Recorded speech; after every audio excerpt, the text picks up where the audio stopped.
Drink your tea.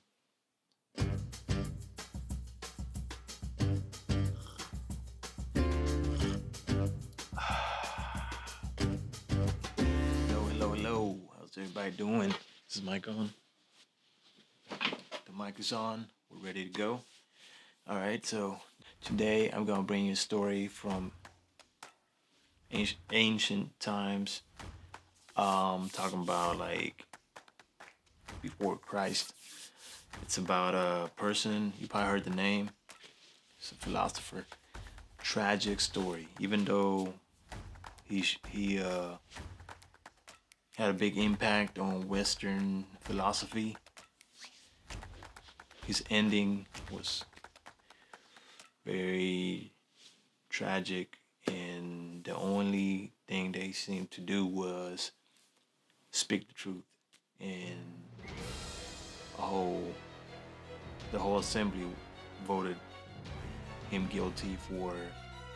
He was found guilty and sentenced to death for polluting the minds of the youth. So basically spreading some sort of either misinformation or information.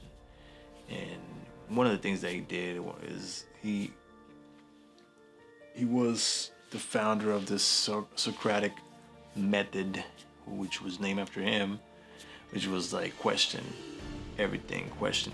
And that's where he was teaching the youth. And I guess they weren't with that anymore, the people in power.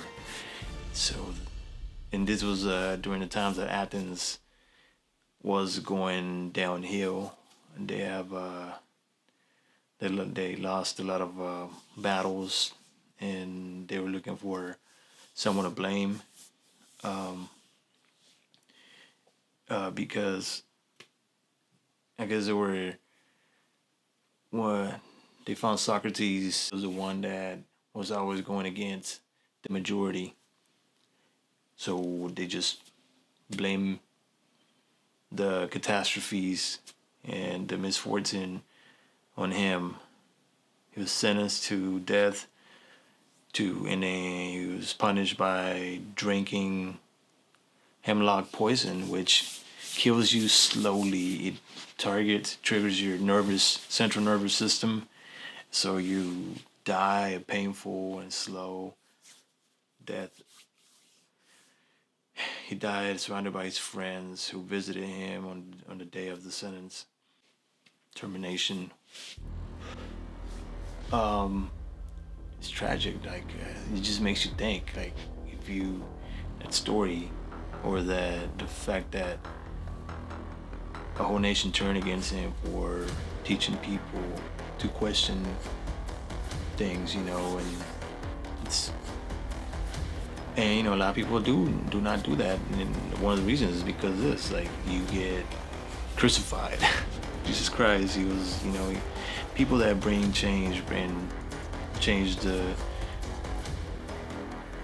like, and then they have people behind them, followers. When your following is huge and is big, it might have an impact on the status quo. Then they find you guilty. They find something to punish you and kill you, get you out the way. But back to Socrates.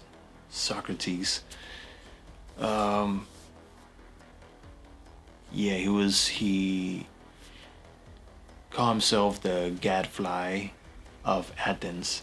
He was the annoying fly that kept bugging you, that didn't leave you alone. That's what he considered himself to the city of Athens. And that's what, basically he was holding them accountable at all times. That's what we stopped doing. That's what politicians hate us to do.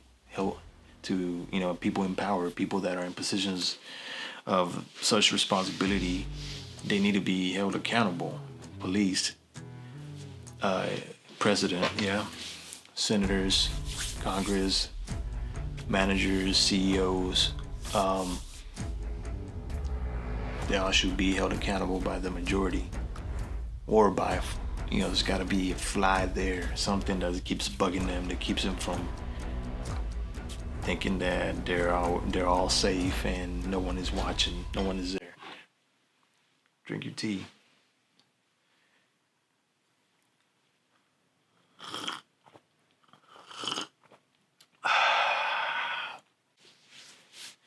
So that was a tragic story that I was wanted to share with you. The story of Socrates. He was. Everyone has heard the name. Jay-Z has mentioned in the song. And Jay-Z is a smart dude. He knows what he's talking about. He loves to read, and this is what you find out when you read, man. And when you read, you also can documentaries. You don't just have to read. Just history is so uh, rich with stories and people, famous people. People that have had a big impact in how we think, how we are today, that how we do things today, how our countries run today, what kind of products and technology we have today, what kind of science breakthroughs we had. It's interesting, and basically the revolutionaries, the rebels, are also very important. If it wasn't for them, we would not have like the emancipation of slavery. Thank God that happened. Just all these people that if you read books, and especially history books, and or some, as long as you continue reading, and things that educate your mind, that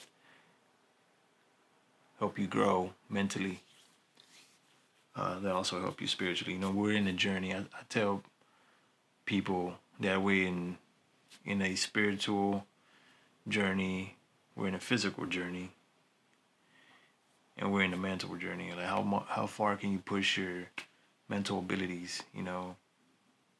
How much, how well can you, how skillful can you become? Yeah, it's all practice, like the book Mastery. This one from Robert Greene.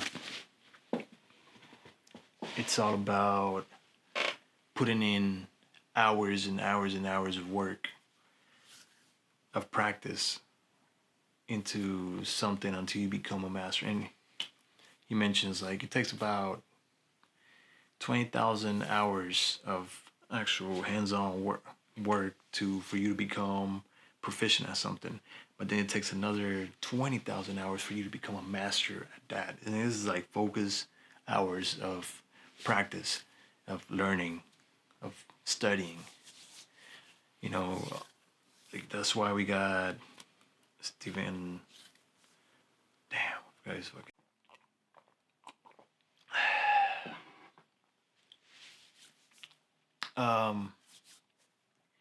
Mastery, young kids, people out, parents.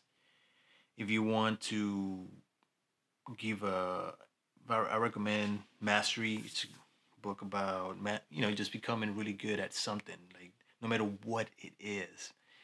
Like it could be fixing cars, it could be fixing computers, it could be chess, it could be uh, something scientific, it could be singing, it could be dribbling, playing, juggling. No matter what it is, like if you apply hours and hours and hours and hours at it and keep doing it, eventually become a master and you can make a living out of it. But yeah, just the story about Socrates. Read more about him.